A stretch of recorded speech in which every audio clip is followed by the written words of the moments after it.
Ahí está, Guillermo. ¿Para qué voy a cambiar el nombre que entré lo usamos indistintamente de la consultora y si lo usó mi hijo queda ese nombre, si lo uso yo es este. Ahí estamos. Muy bien, amigos, acá estamos. Hola, ¿me escuchas? Yo te escucho perfectamente, sí. Guillermo, ¿cómo estás? Mucho gusto en saludarte. Es un placer poder estar contigo conversando sobre cosas que importan a mucha gente. Para que Y, termino de acomodar esto y ahí arrancamos. Muy bien, y ahí está. hablar desde el peronismo. Muy bien. ¿Qué te parece si hacemos el mejor video que hemos hecho en los últimos tiempos? Vos hacés lo que te parece, ya estás grabando, así que esto es tuyo. Bueno, Yo ya bueno, te autoricé la grabación, así que esto es tuyo. le ponemos un título a este encuentro, porque puede ser histórico esto, ¿eh? El que vos decís para mí está bien. No, a ver qué te parece. Con Guillermo Moreno a fondo, sin anestesia y a calzón quitado. Todo lo que vos dispongas para mí está bien. Lo de calzón quitado me parece que no hace falta. Bueno, perfecto, perfecto. Me parece que ese es más de otro estilo, pero la primera parte me parece bien. Vos Bueno, ya estás grabando, así que sí, te quería comentar, no sé si vos lo sabés, que estos videos nos ven en toda América, toda Latinoamérica.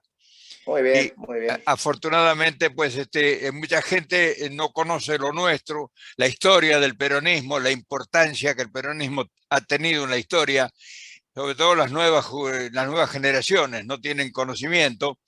Y tenemos, ahí abajo hay alguien que está acompañándonos. ¿Qué Este, haces, Vito? ¿Cómo estás? Vos ya está grabándose, a partir de que demos el OK, es lo que empieza a circular. ¿Te parece bien, Vito?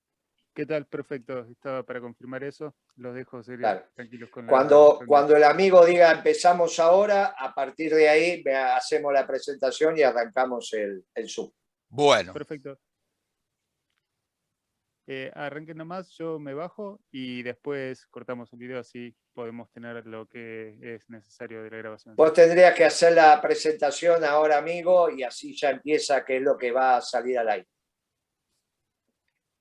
me avisan cuando empezamos. Dale, ya empezá ahora. Bueno, un gustazo enorme encontrarme con el hombre que más sabe de peronismo en estos tiempos en la Argentina y uno de los hombres más capacitados que tiene el país para resolver la cantidad de problemas pendientes que se han ido acumulando en el tiempo. Les hablo desde la historia y este video tiene el privilegio de ser afortunadamente visto por mucha gente en todo el continente. Mucha gente del continente, las nuevas generaciones, no conocen la historia del peronismo y quizás sería bueno recordarlo. Moreno representa aquel sueño histórico de Perón. Cuando ganó su primera elección, que ganó, dijo, esta elección la gano con los hombres, la próxima la voy a ganar con las mujeres, que era cuando ingresaban las mujeres a la votación, a participar en las elecciones argentinas, y la próxima y la última la voy a ganar con los niños, con los chicos. Pero cuando lo dijo Perón, todavía Guillermo no había nacido. Eso lo dijo como en 1952, 53, 54. O sea que yo ya era testigo de la historia y perdóneme que personalice esto porque un acontecimiento extraordinario que se dio en la Argentina fue la revolución, llamando una revolución un golpe de Estado contra Perón, que fue en junio de 1955 y la consolidaron un segundo contragolpe en septiembre de 1955. Guillermo Moreno nació el 15, a ver si no me corrige, el 15 de octubre de 1955.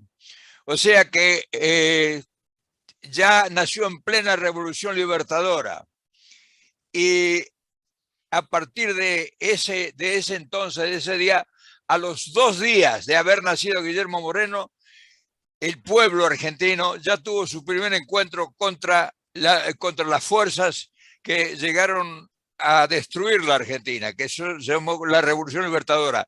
Desde Lanús, una población cercana a la ciudad de Buenos Aires, nosotros, con un grupo de compañeros, de amigos, organizamos la primera marcha sobre Plaza de Mayo el 17 de octubre de 1955.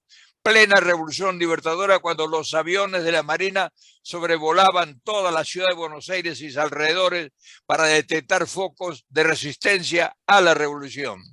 Nosotros salimos marchando por la avenida Pavón con rumbo a Buenos Aires para llegar a Plaza de Mayo. Esto es histórico. Y cuando llegamos a la altura de Avellaneda, Herli, precisamente la Cristalerías Papini, una patrulla del ejército nos contuvo, nos detuvo y nos pusimos a cantarle el himno. Y cuando quisimos avanzar, desplegaron y nos ametrallaron. Quedaron 4 o 5 muchachos tirados ahí. Ese fue el bautismo de fuego y ahogado la primera resistencia. Guillermo Moreno tenía en ese entonces 2 días de vida. Increíble. Pero avanzando el tiempo, 4 meses posterior a esa fecha, quien les habla, modestamente estaba juntándose con el general Perón en el exilio en Panamá, en la ciudad de Panamá. Y ahí fui yo a buscar, era la reacción natural del pueblo, a buscar directivas, porque la mitad de la gente que había participado estaba en las cárceles, muchos ya empezaban a ser fusilados, y todo aquel que era dirigente peronista tendría que andar escondiéndose. Yo viajé no se sabía Perón dónde andaba, no le daban lugar para asilarse, se asiló en Paraguay. A los pocos días fue obligado el gobierno paraguayo a que sacara a Perón de los límites de Argentina y anduvo peregrinando durante 3 días en un avión de la Fuerza Aérea Paraguaya. Venezuela lo rechazó, Colombia lo rechazó y Arias, el presidente Arias, lo recibió en Panamá. Ahí me encontré yo con el general el día 8 de marzo de 1956, cuando Guillermo todavía no había cumplido 5 meses de vida. O sea que hablo esto para ver que la continuidad de un ideal, de una doctrina y una filosofía. Desde entonces estamos en la lucha, en la tarea. Y el más importante, uno de los más importantes representantes de ese peronismo que nacía con el golpe revolucionario es Guillermo Moreno. Hay muchos valores en Argentina con capacidades de conducción y con conocimiento de la doctrina y la filosofía de Perón, pero hay poca gente especializada en esto. Y Guillermo es uno de los pocos que tiene capacidad para realmente hacerse cargo de una situación como esta por su conocimiento y por su profesionalismo. Por eso esta es la presentación que quería hacerlo de Guillermo Moreno. Te agradezco mucho, la verdad que las anécdotas son muy ricas, encantadoras, sobre todo la que vos estás diciendo a los 2 días de producida la Revolución Fusiladora, la desconocía yo, así que te lo agradezco. Y bueno, los elogios son inmerecidos. Obviamente uno es simplemente un militante más de la causa nacional y popular, pero bueno, nosotros asumimos también las responsabilidades que corresponden a nuestra generación y como lo hiciste vos, ya estamos en su medida y armoniosamente, como decía el general, para ir pasando las banderas. Esto es lo que corresponde a la generación que de alguna manera se va retirando y la generación que va viniendo.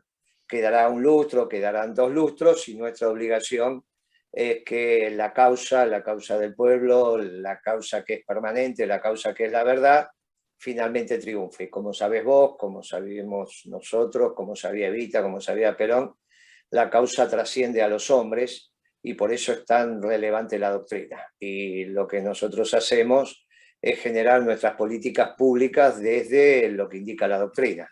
porque finalmente la doctrina no es otra cosa que esos principios y valores permanentes articulados de una manera tal que te permiten tomar decisiones. A compañeros que no se conocen entre sí, cuando tienen que tomar decisiones de gobierno, van en la misma dirección si son doctrinarios.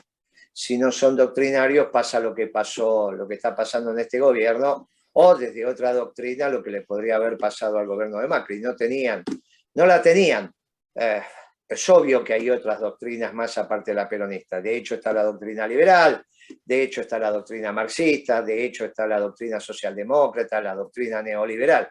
Pero nosotros somos la más nueva. Todas esas doctrinas son las primeras del siglo XVIII, luego del siglo XIX, y la única que es del siglo XX es la peronista, es la que completa, es la que avanza en la perfección, y es la más novedosa. Por eso nosotros volvemos a exigir la posibilidad de administrar la cosa pública atendiendo al bien común desde nuestra doctrina, y eso es lo que humildemente aportamos.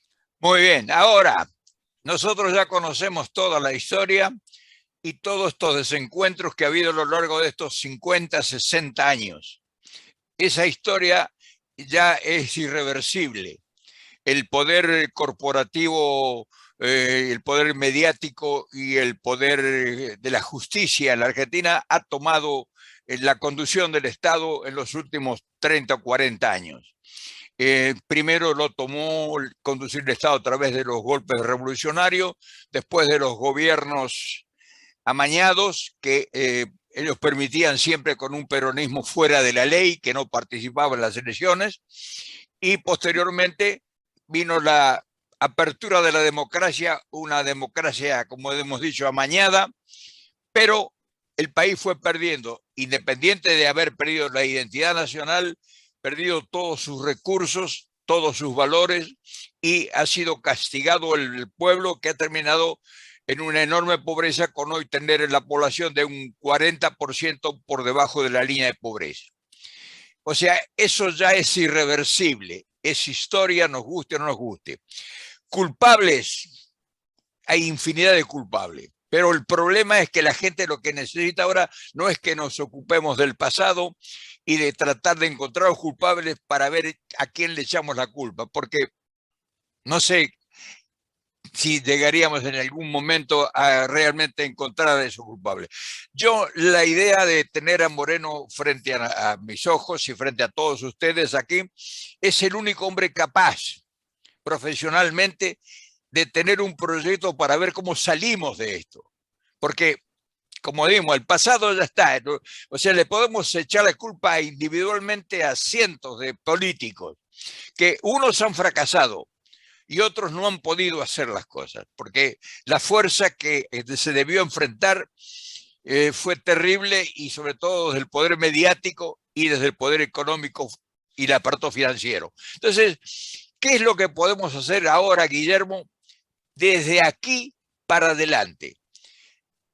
Esta no es una campaña política, sino que es saber cómo podemos hacer entre todos, que es lo que dijo Perón. Esto lo arreglamos entre todos o no los arregla nadie. O sea, no podemos nosotros que cargarle culpa. Sí habría posibilidad de cargarle culpa a alguno de los compañeros, pero sería perder el tiempo y sería una discusión bizantina. ¿Cómo arrancamos? ¿Qué tenemos como propuesta para que cualquiera de nosotros, que somos los de a pie, pudiéramos incorporarnos para ver cómo se resuelve? Bueno, nosotros lo primero que hicimos fue construir una herramienta electoral, otra herramienta electoral, para que los peronistas puedan expresarse, porque la herramienta electoral por antonomasia del movimiento peronista, que es el Partido Justicialista, fue intrusado por el pensamiento socialdemócrata en las máximas instancias de conducción. Siempre el peronismo ha sufrido lo que los trotskistas llamaban el entrismo. Tratar de penetrar, que el peronismo ponga los votos y ellos ponían las ideas. Pero esta es la primera vez que lo consiguieron y se han encaramado en las máximas instancias de conducción, tanto de la patria como del Partido Justicialista. O sea, el presidente Alberto Fernández, que no es peronista, él se ha definido socialdemócrata, él se ha definido socialdemócrata. No es que lo dice Moreno, lo dijo él en un reportaje en el diario Perfil, con su director, Fontevecchia, en un reportaje sencillo, tranquilo, como el que estamos haciendo en este momento. El periodista le pregunta, bueno, ¿podemos decir, Alberto Fernández, que usted es socialdemócrata? Y él contesta, sí, los peronistas me van a odiar por esto, pero sí, soy socialdemócrata y cuando yo puedo deberíamos incorporar al Partido Justicialista y la Internacional Socialdemócrata. Bueno, a confesión de parte, relevo de prueba. Nosotros doctrinariamente no tenemos nada que ver con la socialdemocracia, pero nada que ver. Nuestra doctrina está muy lejos de todas las categorías de análisis de los europeos. Miren, los europeos se equivocaron con el liberalismo, se equivocaron con el marxismo, se equivocaron con la socialdemocracia, se equivocaron con el neoliberalismo y se equivocaron también con el nacionalismo de exclusión.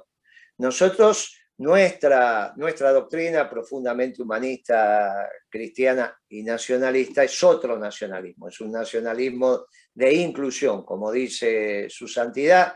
Nosotros somos aquellas doctrinas que prohijan que los pueblos del mundo se unan a través de puentes, no que se dividan a través de muros. Bueno, naturalmente solo lo podía hacer un pueblo nuevo y esos son los pueblos americanos. Y dentro de los pueblos americanos, un pueblo muy especial como es el pueblo argentino. Cuando le preguntaron una vez a Perón cómo hizo para pensar la doctrina, dijo, yo no pensé nada, solamente la descubrí.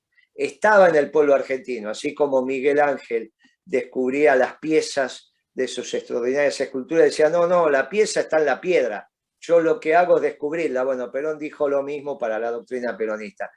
Está en el seno de este pueblo maravilloso que es el pueblo argentino. Ahora, hicimos la herramienta electoral y obviamente el problema central que tenemos es el problema económico, la inflación que se está acelerando a niveles increíbles, que atenta contra todos aquellos que tienen ingresos fijos, se llamen jubilados, pensionados, trabajadores formales e informales, y que obviamente, como ya enseñó también su santidad hace mucho tiempo, cuando él asumió allá en el 2013, dijo, miren, queridos ciudadanos del mundo, que estamos atravesando la tercera guerra mundial en cuotas. No es que lo dijo ahora, lo viene diciendo del año 2003 y dijo, no va a ser ninguna guerra, ni religiosa, ni por situaciones especiales. Mire, como la mayoría de la guerra es una guerra económica. Y esta guerra se va a caracterizar por qué pueblo va a tener trabajo y qué pueblo no va a tener trabajo. Y vos sabés, Reynoso, que un pueblo que tiene una tasa de desocupación al alza, como hoy tiene la Argentina, y este nivel de pobreza increíble, porque vos imaginate que vos dijiste 40%, pero debemos estar pasando el 50% en este momento, y dicen que tiene una desocupación del 7%, indicaría que muchos de los trabajadores son pobres, cosa que sería ridículo. Decía, trabajo y soy pobre. Bueno, entonces estamos en una situación peor todavía, porque uno podría decir, bueno, la sociedad tiene mucha pobreza porque no tiene trabajo. Ahora, resulta que ellos dicen que hay solamente un 7% desocupado y eso te daría a vos, no te puede dar de ninguna manera un 40% o 50% de pobres. Estás en el peor de los mundos, la Argentina. Que trabajás e igual sos pobre. Bueno, eso no puede continuar. Por lo tanto, el tema central es la política económica y acá el peronismo tiene mucho que aportar porque hay una economía peronista. Hay una economía peronista de la misma manera que hay una cultura peronista e incluso hay una salud peronista. Pero especialmente hay una cultura peronista que deviene de los conceptos doctrinarios que el general Perón encontró en la sociedad argentina. Y uno es, mire, no hay duda que somos defensores del derecho de propiedad, pero no hay duda también que queremos, basados en ese derecho de propiedad, construir una justa distribución del ingreso, una sociedad justicialista. Por lo tanto, no somos marxistas porque respetamos el derecho de propiedad, no creemos que la propiedad tiene que ser estatal, de los medios de producción, pero no somos liberales porque quizás el sistema capitalista sea el mejor en términos de producción, pero es pésimo en términos de distribución. Y entonces se construyó la tercera posición, ni marxistas ni liberales, ni socialdemócratas ni neoliberales. Los neoliberales son esos nuevos, como dice su palabra, liberales, donde plantean un capitalismo financiero, porque el viejo liberalismo te planteaba un capitalismo basado en las empresas, sobre todo en las empresas industriales, podríamos llamar. Este nuevo liberalismo, que son los neoliberales, es el vector especulativo rentístico, es el capitalismo de los banqueros. De la misma manera que los marxistas en algún momento determinado planteaban en su evolución que se terminaba con el Estado, y estos socialdemócratas lo que te están diciendo, el que es el juego fundamental del Estado en la presentación de cierta economía para equilibrar las cargas. Como nosotros seguimos siendo la tercera posición, respetamos la propiedad privada y decimos que nos ocupamos de la circulación de los bienes y servicios correctamente en un marco de libertad. Y con esto voy terminando tu primera pregunta. Nosotros somos los verdaderos defensores de la libertad, porque cuando vos criás tus hijos diciéndole, miren, ustedes tienen que hacer tal cosa para ganar plata, que es lo que hacen los liberales o los neoliberales, el hombre no es libre. El hombre es verdaderamente libre cuando no toma las decisiones en función de la zanahoria que le pusieron. El hombre es verdaderamente libre cuando, pudiendo elegir ganar plata, elige tocar el violín. Pero para elegir tocar el violín y ser el mejor violinista del mundo, tiene con su salario que tener garantizado el sustento de su familia, que se va a poder comprar una casa, que va a poder comprar su auto, que se va a poder ir una vez por año de vacaciones, que va a tener salud, que va a tener educación. Resolviendo la base material con su trabajo, con su esfuerzo, como es en la economía peronista, ahí tiene la libertad de elegir qué quiere hacer de su vida para ser verdaderamente feliz. ¿Qué es lo que buscamos los peronistas? La felicidad individual, la felicidad colectiva, esto es la felicidad del pueblo, en un marco de grandeza de la patria. Bueno, mira, vamos a ser prácticos. O sea, yo admiro y respeto mucho tu posición, conozco tu trayectoria, vuelvo a decir lo mismo, considero que sos uno de los hombres más capaces, preparados para salir del atolladero. Vamos a tratar de hacer la respuesta, si es posible, dentro de lo que sea viable, que sea más corta, porque el tema puede ser jugoso y largo y con resultado. Perón decía que para resolver los problemas económicos o poner a un país en marcha cuando está parado es lo mismo que un tren parado en el medio de una vía. Se necesitan 200 atmósferas en las máquinas para poder, con el poder del vapor, movilizar ese enorme potencial que está detenido. Entonces, nosotros no tenemos dinero. Lo único que nos tenemos es deudas que no se sabe de qué, ni por qué, ni a quién se le debe. ¿Cómo salimos ahora, mañana, para crear las fuentes de trabajo que sean inimaginables? En primer lugar, ¿qué podemos producir nosotros para generar fuentes de trabajo? En primer lugar. En segundo lugar, ¿de dónde sacaríamos los capitales? Porque ya todo lo que sea historia y todo lo que sea relato, eso no, ya lo repiten todos. Todos los políticos que aparecen en la televisión tienen el discurso, pero no dicen cómo van a poner a ese enorme tren paralizado, cómo lo van a poner en movimiento. ¿Cómo vos posiblemente, me imagino que debes aspirar a ser presidente de la Argentina? Muy bien, mirá. No, pero te digo, entonces, sí, pero ¿cómo salimos? ¿Cómo yo me incorporo a un proyecto que sé que va a dar resultados? Que no es un relato. ¿Cómo pongo a funcionar el país? ¿Cómo esa manera que no tenemos moneda? ¿Sabes qué? No tenemos moneda. Nosotros la economía está dolarizada, nos guste o no nos guste. ¿Cómo salimos? ¿Cómo le podemos decir a la gente en este programa de que Guillermo Moreno tiene la explicación exacta de mañana o dentro de 3 meses, cómo empezamos a disponer de inversión para poner a funcionar el país? ¿Cómo recuperamos la riqueza que está toda enajenada? Está todo en un poder corporativo internacional. No tenemos nosotros el comercio exterior, no tenemos las vías de comunicaciones de ninguna, no, en fin, no tenemos la producción en nuestras manos. Toda la producción, todo lo que produce el país está en manos del poder corporativo que compra le paga miserias al productor y lo vende en sus propios mercados internacionales e incluso lo transporta porque tiene concesionados sus puertos en Argentina. ¿Cómo hacemos para mañana, para dentro de 3 meses, poner en marcha el país? Bueno, mira, convengamos que hiciste un montón de preguntas, fue lo suficientemente larga la pregunta como para que podamos hacer una respuesta muy concisa y muy corta, que es lo que vos pediste. Pero pongámonos de acuerdo que la primera pregunta que vos hiciste y que yo respondí de manera extensa, y te lo reconozco, contiene la respuesta a lo que vos estás diciendo. Si desmenuzamos la respuesta anterior. Yo te dije que los liberales eran la expresión del trabajo y la propiedad privada, pero eran la expresión del trabajo. Te dije, los liberales expresan en general el trabajo desde la manufactura. Y después te dije, vino un nuevo capitalismo basado en los banqueros, y a eso le decimos neoliberalismo, que es el capitalismo que Lenin dio en llamar el capitalismo financiero.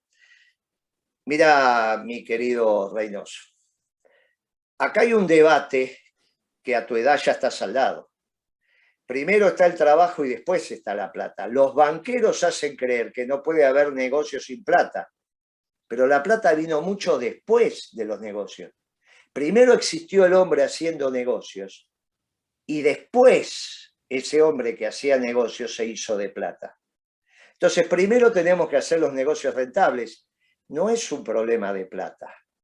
Esa es la desviación de una mala fusión entre los banqueros y pseudo-marxistas llamados socialdemócratas, que es los que gobiernan hoy la Argentina y Europa continental, acaba de ganar Macron, que ponen el carro delante de los caballos. El problema es si tenemos negocios rentables. Mirá, si vos tenés empresas rentables, las empresas rentables son las que generan la plata.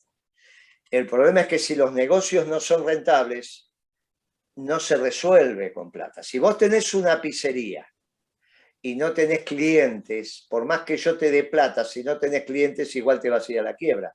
Eso es un ejemplo claro, que si vos ponés una empresa, una pizzería, llena de deudas, pero la empresa vende muchas pizzas todos los días, porque es buena, porque tiene clientes, porque es rentable, vas con el tiempo a pagar la deuda, vas a comprar el local y con esfuerzo vas a acumular plata. Por eso esta causalidad de los negocios a la plata es muy importante, porque si no cometemos el error de pensar como los banqueros, que en la economía primero está la plata y después está la rentabilidad de las empresas. Pero en esto lo enseñó muy bien. Mire, tengan cuidado, no se dejen engañar. Lo que tenés que hacer es tener negocios rentables. Entonces, la pregunta correcta, mi querido Abel, sería no quién va a poner la plata, sino cómo hacemos para que la mayoría de los negocios, todos los negocios en la Argentina sean rentables. Muy bien. Entonces, ese capital que se requeriría para emprender cualquier iniciativa no existe, lo damos por descontado que no existe. No, porque no es ese capital, te lo vuelvo a aclarar por tercera vez. Cuando la empresa es rentable, yo supongo que vos llamás capital a la plata. Sí. Supongo. Bueno, no. Los banqueros, a ver si me entendés. Los banqueros son los que dicen que para poner un negocio hace falta plata. Yo hice mi negocio con deudas y la mayoría de los capitalistas en el mundo y sobre todo en Estados Unidos, los negocios los hacen con deudas. No es cierto que el negocio se hace con plata propia, se hace con deudas, que vos tenés que tener un negocio rentable y en la medida en que el negocio es rentable, no tengas duda que te va a aparecer, por ejemplo, el préstamo de tus proveedores, que es mucho más importante el préstamo de los proveedores que la plata que te puede dar un banco. Pero para eso tenemos que analizar un negocio en particular. Si vos querés, lo hacemos. Si vos querés, lo hacemos. Podemos analizar. ¿Qué negocio sería? ¿Qué negocio sería para que el país... Toda la Argentina, la energía, la minería, la agricultura, la ganadería, la industria, la pesca, los servicios, Todo en la Argentina puede ser rentable, todo, hasta llegar Pero está a todo un... enajenado eso, Guillermo, todo está No, enajenado. no, no hay nada enajenado. Eso es otro error conceptual, con todo cariño te lo digo. Las empresas en la Argentina son todas argentinas. El capital controlante de la empresa argentina, esto es los accionistas, pueden ser extranjeros. Quiere decir Pero que tiene solamente la fachada la empresa argentina. No hay que confundir el controlante con la empresa. Ford Motors Argentina es argentina. Es argentina. El accionista controlante de Ford Motors Argentina es Henry Ford, que cada tantos años viene a la Argentina a minar su empresa, pero la empresa es argentina, sometida a las leyes argentinas. De la misma manera que Toyota, que fabrica autos en Estados Unidos, el controlante japonés, pero la empresa es norteamericana. No hay que confundir la persona jurídica que está sujeta a las leyes argentinas con el accionista controlante. Son dos personas distintas. Y si el gobierno regula como corresponde la actividad económica, brindando la libertad en la propiedad, pero regulando la circulación, no hay ningún inconveniente. De hecho, mira, yo vengo de un almuerzo en un sindicato y nos pasamos mucho tiempo de ese almuerzo, como yo generé un préstamo para la General Motors, Argentina, de 220 millones de dólares y salvamos la persona jurídica General Motors Argentina. Le dimos 4 años para devolver ese préstamo y a los 2 años General Motors devolvió la plata. Y es una humilde sociedad de responsabilidad limitada, como si fuera el kiosco de la esquina o como si fuera un kiosco de diario. Y el aporte de capital de los accionistas en términos de plata fue muy pequeño, por eso es una sociedad de responsabilidad limitada. Seguramente vos no te imaginabas que la General Motors Argentina, tremenda fábrica que hay, y una de las más importantes de la Argentina en términos de fabricación de autos, es una sociedad de responsabilidad limitada. A tal punto que cuando yo le iba a dar el crédito, teníamos problemas porque era tan poco lo que ellos podían garantizar, que tuvimos que generar un mecanismo donde los autos que ellos producían quedaban prendados por el Estado argentino, porque si no, no tenían garantía. Bueno, eso implicaba que cada vez que vendían un auto tenían que pedir permiso. Tan engorroso era que después el Estado argentino le empezó a dar permisos cada X cantidad de unidades. Y finalmente ellos lo primero que hicieron fue cancelar el crédito. Pero salvamos una fuente de trabajo, de miles de puestos de trabajo. Vos te vas a acordar esto porque fue la famosa crisis del 2008, que en la Argentina repercutió en el 2009. Bueno, este ejemplo te demuestra a vos que si tenés las políticas correctas, por ejemplo, pongamos otro caso. El señor Pagani es dueño de Arcor. Arcor es una empresa que vos dirías argentina, igual que General Motors, o igual que la Ford. La diferencia es que los dueños, en términos de capital controlante, no son extranjeros, sino que es argentino.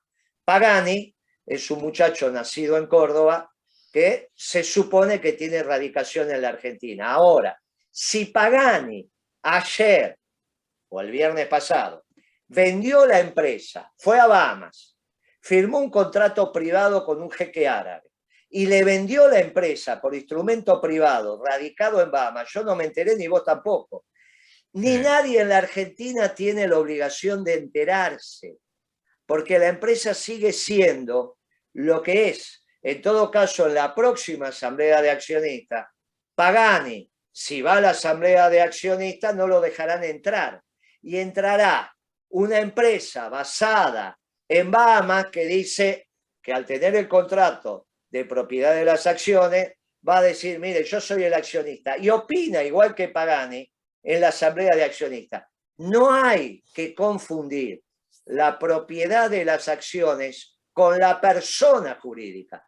Por eso es una persona distinta. Mirá, en la crisis del 2001 había algunos bancos en la Argentina que eran sucursales de bancos extranjeros. Ya no queda ninguno. Todos los bancos en la Argentina son personas jurídicas argentinas. algunos de controlantes de familias argentinas y otros controlantes de familias extranjeras. No hay ninguna diferencia. Los dos y algunos cooperativos. Y mirá qué contrasentido. Cuando vos vas a pedir un crédito, el crédito más caro es de los bancos cooperativos. Y algunos bancos son propiedad del Estado. Que no significa tanto, de la Secretaría de Hacienda, el Estado Nacional. O en el caso del Banco de la Ciudad, de la Ciudad de Buenos Aires. En el caso del Banco Provincia, de la Provincia de Buenos Aires. Pero cuando van a disputar en el mercado, y en general tienen sus dimes y diretes y se regulan por las mismas disposiciones del Banco Central. Las mismas disposiciones del Banco Central. Van para el Banco City, para el Banco Macro o para el Banco Nación. Por eso te digo, el problema no es de propiedad, mi querido amigo. El problema es de política. No sé si con esto fui claro. Sí, clarísimo. Ahora digo bien, traducímelo ahora eso, que sabés, yo por eso te dije que vos eras el hombre posiblemente más capacitado de la Argentina para ver y observar y analizar y tener la conclusión que hay que arribar. ¿Cómo lo trasladás para que el pueblo reciba los beneficios y no siga continuamente en el tobogán de la pobreza como está sucediendo ahora? Muy bien. Entonces, lo primero es que tenemos que hacer las empresas rentables. Para hacer las empresas rentables, vos tenés que tener equilibrio macroeconómico. No hay ninguna posibilidad de que el Estado siga gastando más de lo que recauda. Eso es una barbaridad. Porque eso es un animal de patas cortas, que ya lo ocupó Macri. Mirá, la única posibilidad de que un Estado se financie por encima de sus ingresos es que le preste plata al mundo, ya se agotó eso con Macri, que emitas plata a lo pavote, eso también se agotó porque por eso te quedaste sin moneda, o que te preste el sector privado local. ¿Qué es lo que pasó en este acuerdo con el Fondo Monetario? Por esto es el peor. El Fondo Monetario le permite al Estado argentino seguir gastando más de lo que recauda. Ahora, no hay ninguna posibilidad de que te presten de afuera, porque eso ya está agotado como recurso, porque se agotó por la propia deuda externa la magnitud que tuvo. Ya no podés seguir emitiendo plata más que un poquito, porque el pueblo argentino, como bien vos decís, ya está repudiando su propia plata. Por lo tanto, lo único que hace es ir al sector privado y prestarle plata. Ahora, si el sector privado ahorra para prestarle al sector público y el sector público gasta más de lo que recauda, el año que viene vos vas a tener a un Estado más grande que ahora y un sector privado más chico que ahora, al revés de lo que plantea el peronismo. La Argentina crece cuando invierte el sector privado. Para invertir el sector privado tenés que tener una macroeconomía ordenada. Lo primero es que el Estado tiene que recaudar y gastar lo mismo. Ahora, acá hay un problema con algunos sectores liberales o neoliberales que te plantean, por ejemplo, el señor Esper o el diputado Esper, que te plantea que para que el Estado gaste menos hay que echar a 3 millones de empleados públicos. Y yo le digo, no, Esper, yo estoy de acuerdo que el Estado no tiene que gastar más de lo que recauda, pero hay una fuente de recaudación que todavía no estás vos recaudando y que te pueden resolucionar los temas, que son la plata que se llevan los terratenientes dueños, como su nombre lo dice, de las grandes extensiones de tierra en la zona núcleo de la Pampa Húmeda. Ahí el año pasado 1.000 familias, se llevaron 7.500 millones de dólares. O sea que cada familia se llevó 7,5 millones de dólares. Esto me dicen a mí, bueno, pero usted dice que respeta la propiedad privada. Yo en la propiedad privada no me meto. Lo que me meto es en la ley de alquileres o la ley de arrendamientos rurales, que siempre tuvo el peronismo y siempre tuvo la Argentina, y que viene desde el grito de Alcorta, que cuando se organizan los productores, porque los dueños de la tierra le querían aumentar los alquileres. Bueno, con eso yo consigo algo maravilloso. Es una ley de arrendamientos rurales donde tenés que bajar ostensiblemente los alquileres de la tierra en la zona núcleo de la Pampa Húmeda. Con eso vos le bajás el costo a los productores. Si vos le bajás el costo a los productores, también le podés bajar el precio de venta de su mercancía a través de los derechos de exportación, que son las famosas retenciones. Cuando vos le ponés retenciones para que el Estado pueda recaudar esos 7.500 millones de dólares, no estás perjudicando al campo. Al único que en todo caso estarías perjudicando es al dueño de la tierra, porque vos al productor que alquila la tierra también le bajás los costos.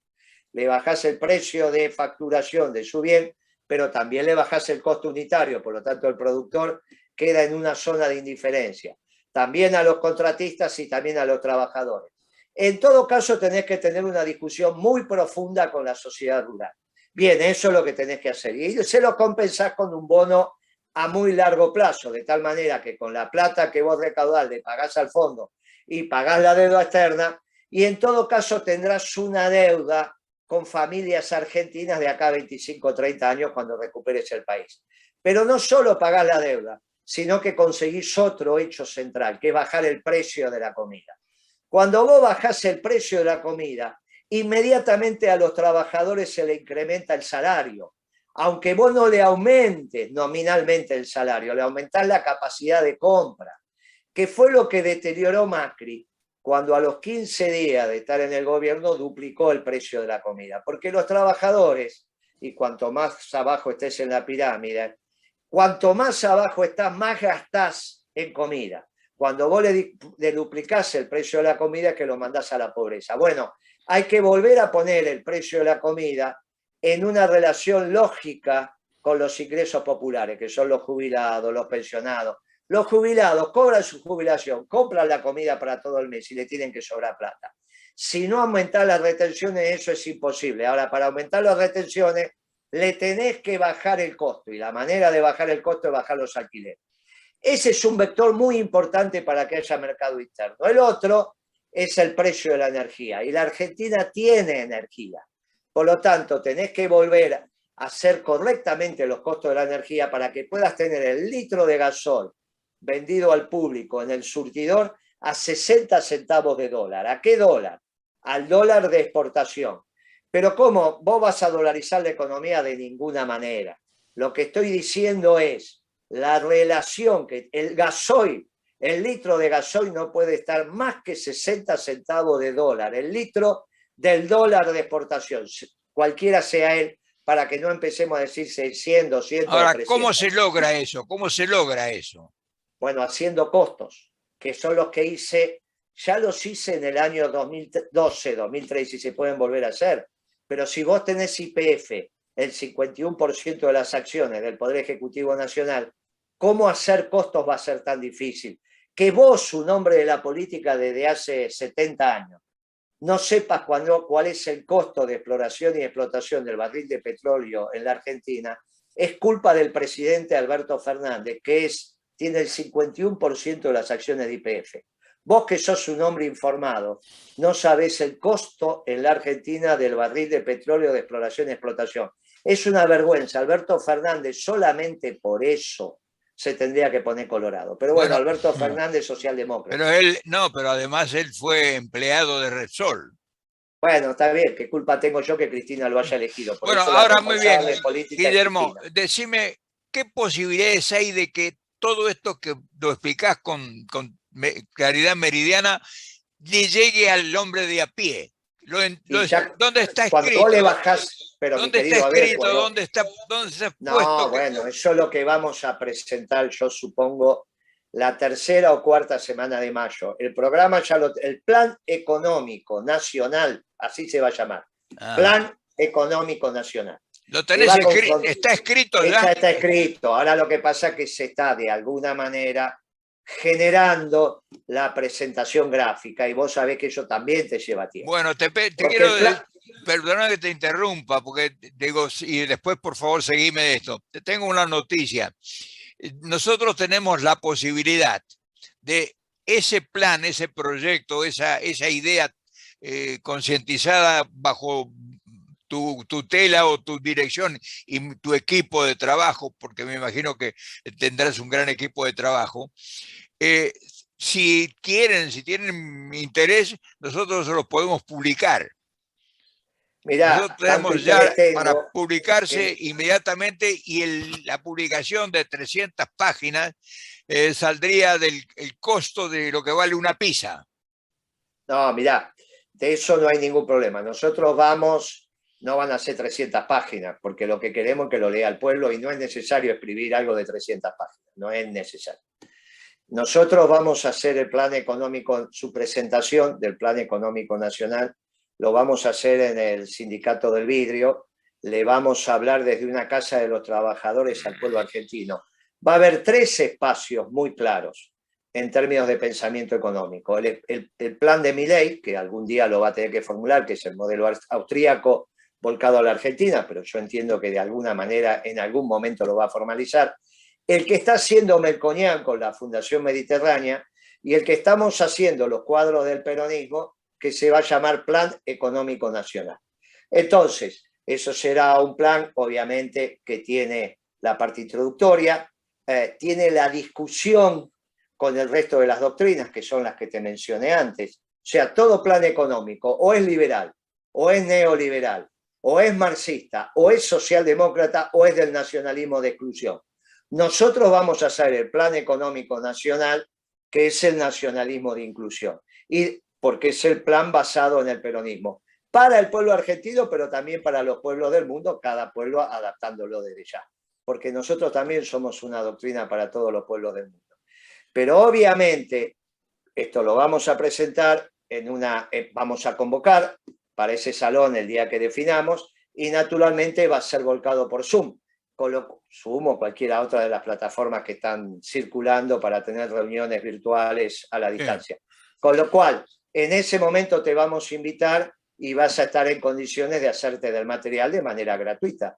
Así que no hay ningún inconveniente que vos te lo difundas por todas las maneras que vos los quieras difundir, no hay ningún inconveniente. ¿Cómo está la relación de la fuerza homogénea que se requiere para llevar adelante un plan dentro de todo el peronismo? ¿Cómo está la relación con la gente? Bueno, vos sabés que yo te estoy diciendo que el Partido Justicialista está intrusado por el presidente, que han tenido, por primera vez los que hacen políticas centristas, han tenido un triunfo extraordinario. La responsabilidad de esto es de Cristina, ¿no? Ella es la gran responsable de esto. O sea, ella ha tomado decisiones en soledad sin ninguna necesidad. La gran responsable de que Alberto Fernández sea presidente de Cristina. Ahora, perfecto, yo estoy de acuerdo contigo y es la gran responsable. Te pregunto, ¿es necesario que ella públicamente se tenga que disculpar de eso? Pero no hay duda. Más que disculpar, tiene que pedir perdón. Que no, mucho pero más que oíme, disculpar. esa se contradice con el peronismo, con la filosofía de Perón. ¿Por qué? Y porque es humillar al compañero. No, pedir perdón no es humillar, por eso lo tiene que pedir ella. Pero es provocar la vanidad, es provocar los instintos más profundos del ser. Es al revés. ¿Y no pudieras corregir eso? ¿No tendrías la grandeza de corregir eso para que...? No, porque el perdón solamente se pide internamente cuando se corrige el accionar. Pero vos lo pedís públicamente. Pero claro, porque ella se lo tiene que pedir el perdón al pueblo. Al pueblo le tienen que pedir perdón, porque el sufrimiento... ¿Cómo hacemos con ese 30% que ella representa, 35%? ¿La va a seguir a ella? Pero no estamos hablando de ese tema, estamos hablando de la grandeza que tiene que tener para reconocer un error y que el pueblo peronista le ponga su manto protector. Pero escúchame. Si hasta Perón pidió perdón. No sé cuándo. ¿Y cómo cuando no sabe cuándo? Cuando dijo, ¿por qué acepté que la revolución fusiladora viniera a sangre y fuego? Porque dijo, no estábamos en condiciones de ganar. Algunos compañeros le decían, estamos en condiciones, no estábamos en condiciones de ganar. Quizá la historia me juzgará. Mirá, si Perón estuvo en condiciones con grandeza de decir, miren, los sufrimientos que ha tenido el pueblo argentino, también es responsabilidad de nuestros errores, no es que hemos acertado todo. Si no pide perdón, el problema es que vuelve a cometer los errores. Y fíjate vos que por no pedir perdón, hace la barbaridad que hace en el Senado, de dividir el bloque. Porque este no es un engaña pichanga, así no se construye la nación. Vos no podés pensar que con decisiones por sorpresa y tomadas en soledad es una metodología correcta. Si no pide perdón, ella va a seguir pensando que no se equivocó. Y quiere si decir entonces que la relación con el kirchnerismo o ese grupo que se dice peronista y Guillermo Moreno pero vos te está... podés yo me encontrar pongo en la información no, que está pública. no, pero vos te podés encontrar si ellos tienen otro programa económico, porque vos primero me preguntás cómo le llega la economía al de a pie. Sí, Y después ya te querés meter en los intersticios electorales. No, que falta mucho. Te pregunto, es la pregunta que te hace cualquiera, no es el, no lo debes a lo personal, oíme. Pero no es la pregunta que te hace cualquiera. Y todo el mundo se pregunta cuáles son las posibilidades de Guillermo Moreno. Y Guillermo Moreno tiene, en primer lugar, un enemigo público declarado públicamente que es los medios de comunicación masiva. Eso es tu enemigo público. Yo la verdad que ya no. Yo terminé esa pelea. Ya dije unilateralmente que esa pelea está terminada. Porque hoy lo que está en juego son los destinos de la patria. Mirá, en la Argentina ya se está hablando de la disolución nacional. ¿Quién lo está hablando eso? Lo están hablando los sectores del establishment. Pero lo están hablando el cenáculo. No es que la movilización que hicieron el sábado está por fuera de eso. Hay un problema de disolución, hay un problema serio de anomia. No es que estamos discutiendo qué tipo de patria vamos a tener. Quizá tengamos la discusión de si vamos a tener patria. Entonces, ante esa discusión de un orden superior, yo la pelea con los medios la he terminado. Si ellos están peleados conmigo, es un problema de ellos. Yo con ellos no estoy peleado. Ya lo dije hace tiempo que esa pelea se terminó. Ahora, no hay posibilidad de reconstruir el espacio nacional si no se reconoce que este gobierno es un fracaso. Y el fracaso de este gobierno tiene un solo responsable, y se llama Cristina. Tiene que pedir humildemente perdón. Como vos y yo somos cristianos, y el pueblo es fundamentalmente cristiano, yo creo que en su inmensa misericordia seguramente habrá perdón, pero no antes de que pida perdón, porque si no volvés a caer en el error. El perdón no es pido perdón y hago gancho y hago total, te piden perdón. No, el perdón es profundo, es cambiar una conducta. Y si no cambias la conducta, entonces está finiquitado. Mira, Cristina ayer lanzó un tuit donde reconoce un artículo periodístico salido en un medio, que es el cohete a la luna. Cuando vos analizás ese artículo económico que ella recomienda leer, es profundamente socialdemócrata. Está mal. Ahí no vas a ningún lado, vas a otro fracaso. Con las ideas de Kicillof, no va a ningún lado.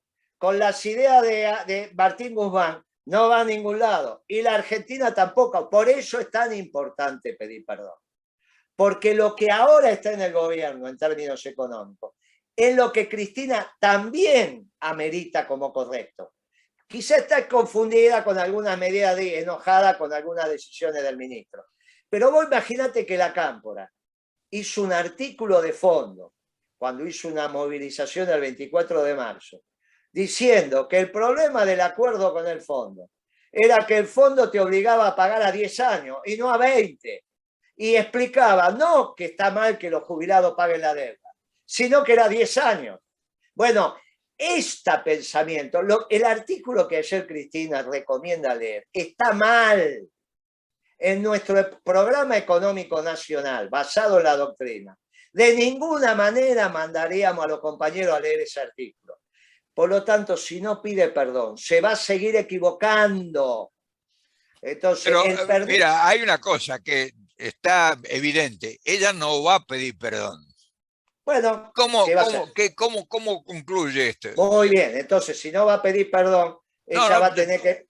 Yo digo... No, es que vos decís que eso es así. No, pero yo supongo que de acuerdo a su trayectoria y a su personalidad, es muy difícil que ella pida perdón. Podrá decir me equivoqué, o en algún momento, tal vez en intimidad, podrá decir, porque es evidente que se equivocó con la elección de Fernández.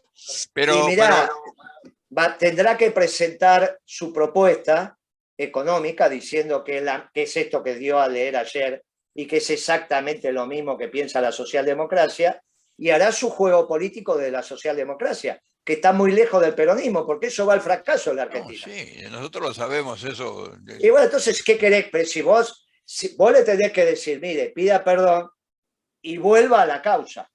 Ahora, si no pide perdón es porque no quiere volver a la causa. Y si no vuelve a la causa, ¿qué querés que hagamos? No Pero tenés ¿y nada qué, para qué hacer. hacemos con ese 35% que representa ella?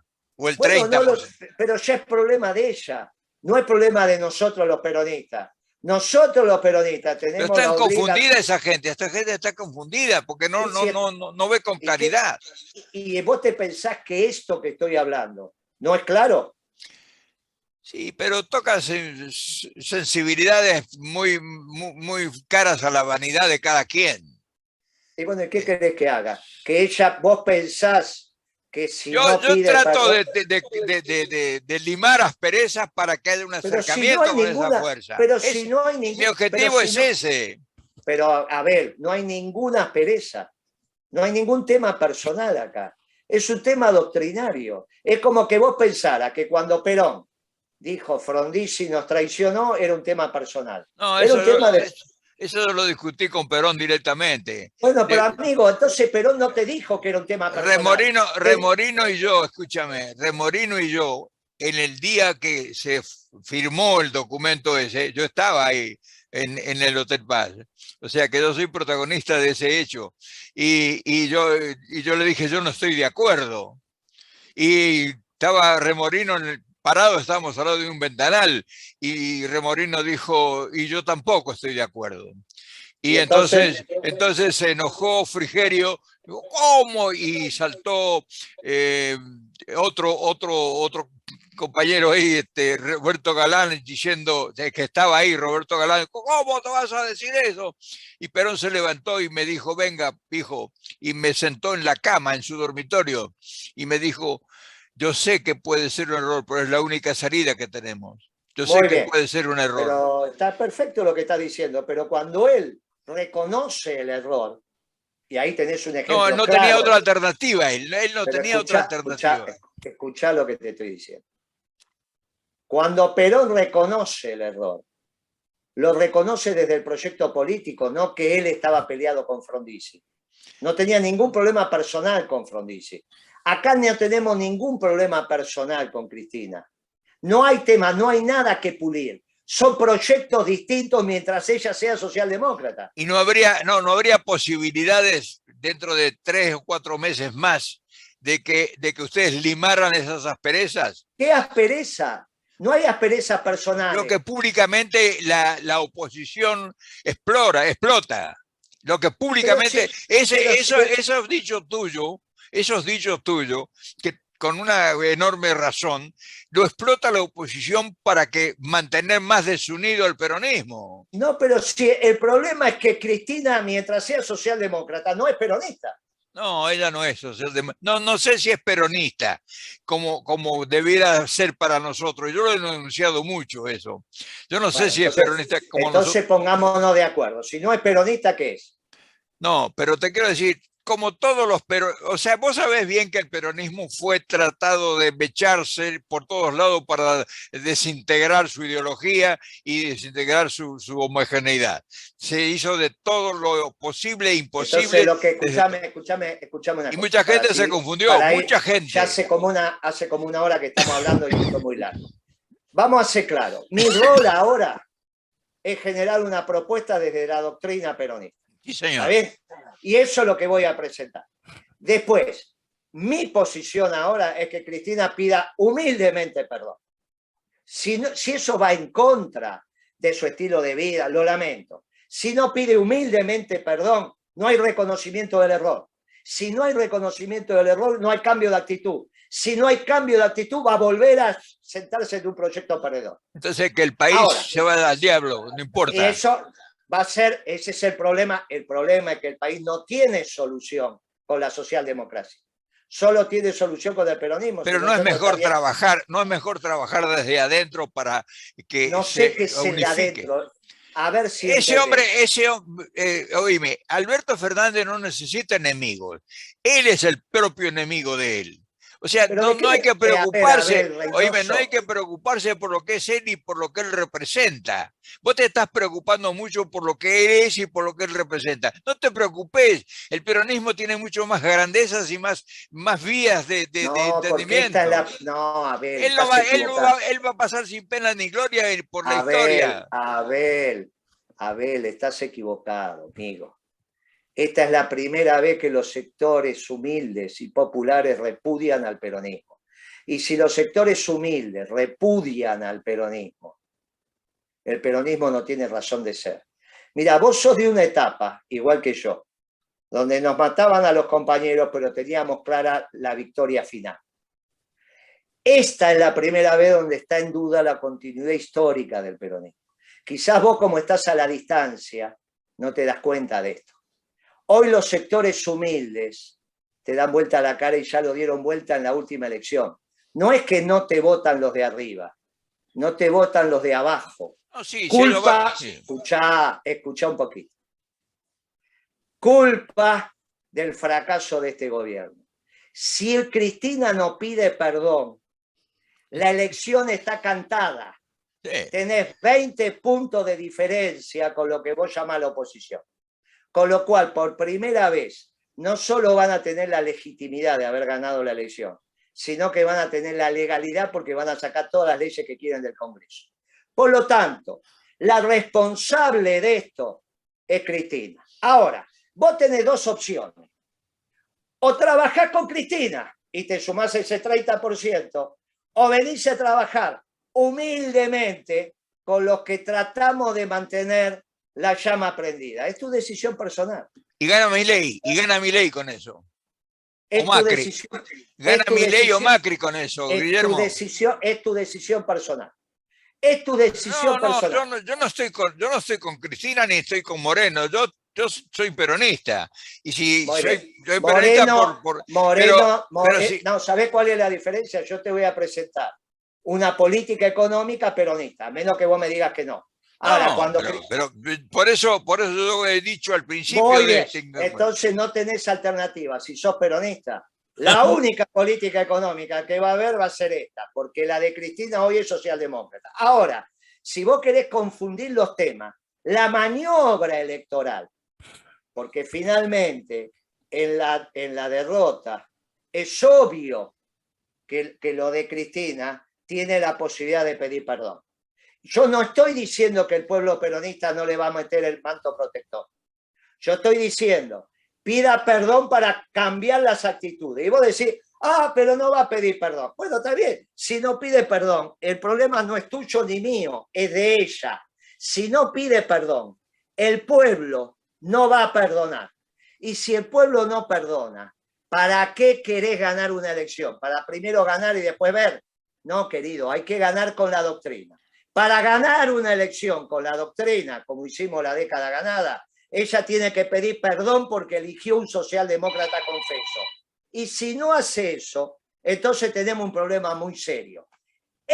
Todavía tenemos algunos meses para que ella pida perdón. Yo lo que te recomiendo humildemente es que trabajes para pedir perdón. Mi querido amigo, me parece que ya empezó un debate circular. Así que te mando un fuerte abrazo peronista. Gracias, querido. Nos volvemos a encontrar pronto. No hay ninguna duda. ¿Cómo no nos vamos a volver a encontrar? Te mando un abrazo. Quizás nos volvemos a encontrar pronto y ya Cristina pidió perdón y toda esta conversación no fue necesaria. Y el día que gane Macri o Milei nos vamos a volver a encontrar seguramente. Mirá, Macri o Milei, sí, o incluso los socialdemócratas, con Rodríguez Larreta también, porque los socialdemócratas hoy son Rodríguez Larreta, Alberto Fernández y lamentablemente Cristina con las políticas que recomendó. Ahora, si piden perdón, por ahí pueden de alguna manera... Y la última pregunta que me contestás, ¿cómo es tu relación con los muchachos de la Cámpora? Que yo soy otra generación. Son como, tienen la edad de mis hijos. La relación es una relación adulta, de un adulto con los sub 45, digamos, una cosa así. No sé qué es lo que vos querés preguntar. Políticamente no tenemos ninguna relación. Quería saber porque ellos hipotéticamente son la generación que seguiría. Bueno, pero escuchame una cosa. La juventud peronista no es solo la Cámpora. La juventud peronista no es solo la Cámpora. Porque no están de acuerdo con Alberto ellos. Escúchame, ya me dijiste que era la última pregunta. Dejá de estas minucias. Yo no sé si están de acuerdo o no están de acuerdo. Lo que te estoy diciendo es, la juventud peronista no es solo la Cámpora. La juventud peronista es mucho más grande que la Cámpora. Quizás sea los que más cargos políticos tienen, quizás sean los que están más organizados, eso no te lo puedo negar. Pero la juventud peronista no es solo la Cámpora. La juventud sindical peronista no tiene nada que ver con la Cámpora. Y es tanto juventud como eso. Por eso te digo, a veces la distancia te da perspectiva y yo por eso valoro tu opinión, pero te quita los detalles. Y cuando una conversación tiene que ser desde la perspectiva, que dan 13.000 kilómetros de distancia y te metes en los detalles, por ahí los detalles no son el fuerte de este momento en la conversación entre vos y yo.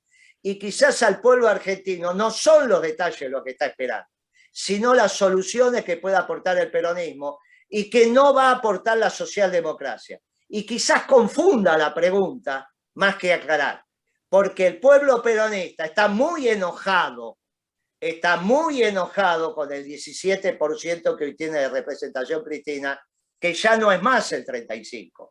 Y a medida que esto se profundice y siga habiendo hambre, Cristina, se lo dije hace mucho tiempo, y no pretendo que eso pase, quizá tenga el futuro como Alan García, que primero fue amado por su pueblo y después fue repudiado por su pueblo, porque está hambreando al pueblo.